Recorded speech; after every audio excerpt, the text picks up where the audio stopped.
Mnafahamu kwa dhati kwamba tarehe 29 ya mwezi wa 10 2025 ni siku ambayo taifa la Tanzania litakuwa na uchaguzi wa kuchagua kiongozi kwa maana rais, wa bunge na madiwani, jambo ambalo ni la kawaida kwa kila baada ya miaka mitano.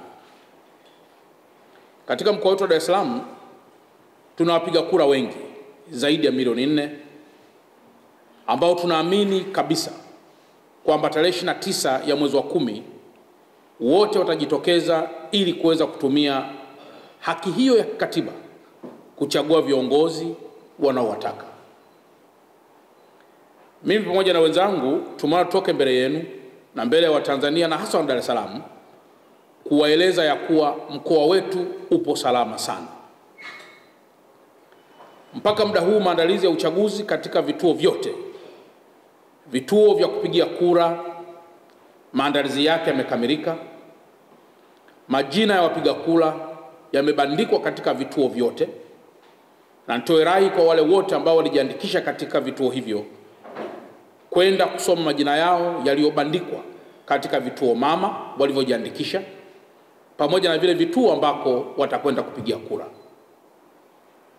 Kituo ulichojiandikisha inaweza kutokea kisiwe ndio kituo cha kupigia kura, lakini kama utakuwa umebadilishiwa mahali pa kupigia kura, basi itakuwa ni vituo vilivyo karibu na kituo ulichotumia awali kujiandikishia. Kwa maana kwamba vituo vya kujiandikishia vinaweza kuwa vilikuwa ni vichache kuliko vituo vya kupigia kura. Na hii yote Tume ya Taifa Huru ya Uchaguzi imeongeza wigo mpana wa vituo vya kupigia kura, kwa sababu kujiandikisha kulikuwa ni zaidi ya siku moja, lakini kupiga kura kutakuwa ni kwa siku moja. Na ndio maana huduma ya vituo vya kupigia kura vinakuwa ni vingi zaidi pengine kuliko vile vituo vilivyotumika kujiandikishia. Mchakato wa upigaji wa kura kwa mujibu wa taarifa za Tume Huru ya Taifa ya Uchaguzi ni kuanzia saa 1 asubuhi mpaka saa 10 jioni. Kwa hiyo nitoe rai kwa wana Dar es Salaam wote waliojiandikisha kupiga kura kwenda kutumia haki hiyo ya kikatiba kuchagua viongozi wanaowataka.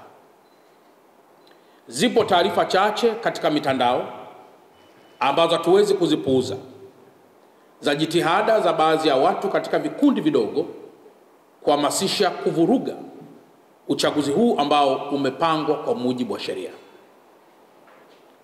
Ninayo heshima kuwaeleza kuwa wala msiogope jambo lolote, kwa kuwa vyombo vya dola mnaoviona hapa nyuma yangu vimeapa kwa katiba kulinda usalama wa raia na kulinda usalama wa mali zao.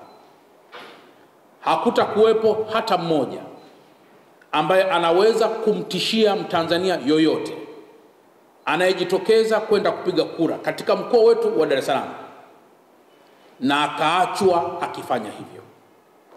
Vyombo vya dola havijajipanga kutisha watu, bali vimejipanga kuhakikisha wewe Mtanzania, wewe mwana Dar es Salaam, unakwenda kupiga kura vizuri, unakuwa salama na unaondoka kwenye kituo cha kupiga kura ukiwa salama. Maneno yaliyoko mtaani kwamba uchaguzi huu utavurugika, muyapuuze, kwa sababu nchi hii na hasa mkoa wetu wa Dar es Salaam, vyombo vya dola na Watanzania wote walio na nia njema tutabaki imara kuilinda nchi yetu na kulinda mkoa wetu. Kwa mantiki hiyo, yafuatayo ni maelekezo kwa wenzetu wote katika mkoa wetu. Namba 1, wenye viti wa serikali za mitaa kwa kusaidiana uongozi wa mitaa yao kwa kushirikiana na sungusungu ama katika ulinzi shirikishi, wafanye hivyo katika kulinda miundombinu ya TANESCO, ya DAWASA, ya barabara, ya TANROADS, ya TARURA, pamoja na maeneo mengine yote pale ambapo patahitajika kufanya hivyo. Lakini jambo la pili, barabara zote za mwendokasi Imekuwa ni tabia kawaida kwa baadhi ya wenzetu kutumia barabara hizo kinyume na utaratibu. Natoa rai ya kwamba kwa siku hizi zote ambazo tumebakiwa nazo, mtu yoyote ambaye hana haki ya kupita katika barabara hizo asipite kwenye barabara hizo. Viachiwe vyombo vya usafiri wa mabasi yaendayo kwa kasi vitumie njia hizo, na kama kutakuwa kuna jambo lolote la dharura, iwe ni rahisi vyombo vyetu vya dola kufika kwenye dharura hiyo na kuweza kutoa huduma pale ambapo inahitajika. Lakini jambo jingine, nitoe rai kwa Watanzania wote na hasa wana Dar es Salaam, Mtanzania mwana Dar es Salaam, kwamba dhana ya kulinda taifa letu ni dhana ya pamoja. Kila mmoja awe balozi katika maeneo yote dhidi ya wageni wote wanaoingia katika mkoa wetu wakiwa hawana taarifa za msingi. Inaweza kuwa imetokea watu wamesafiri kutoka sehemu mbalimbali za taifa letu ama za mkoa wetu ama hata nje ya taifa letu kuja na agenda moja kuleta fujo katika mkoa wetu. Balozi sahihi katika mkoa huu ni mwananchi mwenyewe. Piga simu, shirikiana na chombo cha dola ili tuweze kudhibiti watu hao ambao hawana nia njema na taifa letu. Lakini mpaka muda huu tunapozungumza, jeshi la polisi kwa kusaidiana na vyombo vyote vya dola tayari wamekwisha anza mchakato wote wa kudhibiti viashiria vyovyote vile vya uvunjifu wa amani. Na ndio maana mimi kama mkuu wa mkoa wa Dar es Salaam na wenzangu wakuu wa wilaya wote, vyombo vya dola katika ngazi ya mkoa mpaka ngazi za chini, tunajiamini kuwa mkoa huu upo salama sana. Kwa hiyo, ndugu waandishi wa habari, imezoeleka wakati fulani tunapoelekea katika chaguzi hizi kuendelea kuwa na tabia ile ya kuripoti taarifa zinazoleta taharuki kwa Watanzania na hasa Dar es Salaam. Tufahamu kwamba ninyi waandishi wa habari ni nguzo ya 4 ama muhimili wa 4 wa serikali yetu.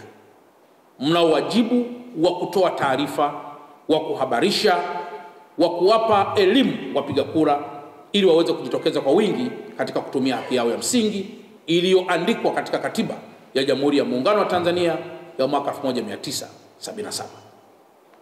Na baada ya kusema haya, kama kutakuwa kuna mtu yoyote ana maoni, ana swali, ana jambo lolote, wakuu wa wilaya wapo kwenye wilaya zetu saa 24. Vyombo vya dola vipo kwenye mitaa yetu saa 24. Katibu tawala wa mkoa na watumishi wote wapo maofisini saa 24. Kwa kuwa imetangazwa kwamba tarehe 29 ni siku ambayo watu watumie kwenda kupiga kura, kwa maana kwamba inakuwa ni kama public holiday, basi Watanzania tusipuuze haki hiyo, twende tukapige kura. Twende tukapige kura. Twende tukapige kura. Na tukishapiga kura zetu, tusubiri matokeo ya kura tuliyoipiga ambayo yatatangazwa na Tume Huru ya Taifa ya Uchaguzi kuhusu washindi walioshinda katika mchakato.